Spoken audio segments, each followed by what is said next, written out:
This is the final one of these things I'm going to do here today. It's September 14th, but I wanted to bring this up because it's the New York Times Magazine higher education issue that came out yesterday called College Land. And I thought it had some remarkably good things in it, unlike many of these supplements where, you just learn something about, I don't know, the newest climbing wall or, what people are, wearing when they go to the climbing wall and, those sorts of campus and higher education types of issues that frankly seem to me to be somewhat frivolous given that, the system of higher education is in really bad trouble in this country. But this is the Times, and the Times, New York Times is a serious magazine, and I went through it, and I was very happy to see that there were a number of reasonably good things going on actually in this magazine. There was an article by who's that by? By Frederick de Boer, Closed Campus Against the Corporate Taming of the University. That was pretty good, I think. Although I was a little bit upset to see that it didn't really get around to talking particularly about adjunct faculty. But it does, toward the end, have this to say. This is Frederick de Boer. Having spent a lifetime in the academy, he just got his doctorate, I now find myself in the increasingly common position of having one foot in and one foot out. I have finished my PhD, and I have no long-term job.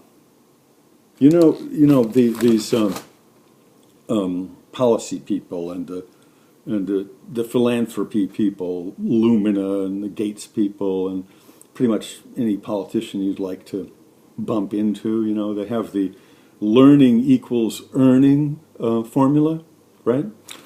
But this really is quite common. Here's Frederick de Boer again. I am on campus, but not of it. I am an itinerant visitor. In other words, he's an adjunct. So, there's that particular guy. He's worked his way through a very demanding PhD program, and that's the working in. But he gets worked out by the system. You get through all that to become someone who's a part-timer. You do know, right, that on most campuses, adjunct and contingent faculty are not even allowed to teach full-time. Did you know that? I mean, they're not even allowed to teach full-time.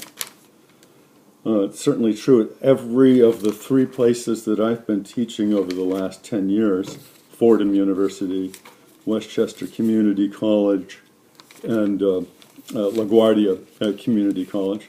I'm not allowed to work full-time at any one of those places. So I have to work at 3 places. That's not good for faculty, obviously. The wages are very bad. The benefits are non-existent. It's terrible, actually, also for students. Actually, it's very bad for them. I mean, they come and they want you to they want to consult with you about this, that, or the other thing, and it can be extremely difficult to find the the time or even the place to meet with them if you're sort of have a little office near the janitor's room or something like this, and anyway, you have to run off to another place. All right, now the final one I wanted to mention was quite a good article by Professor Anthony Appiah, who I think is really quite a dude. Actually, I really rather like this.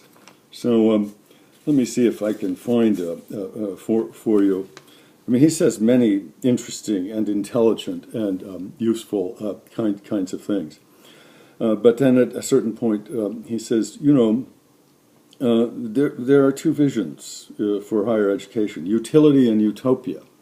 And Appiah comes out and he says he's for both, and I rather like that, actually. Do we really have to choose?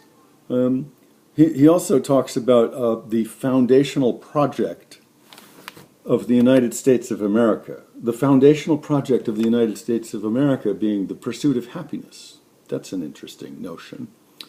And I think it invites the question, this is me, not Professor Appiah, it invites the question, who the hell are governors from Florida and Ohio, and by the way, I can't leave out the President of the United States, to suggest to people that they shouldn't be taking art history or political science or my own discipline, anthropology.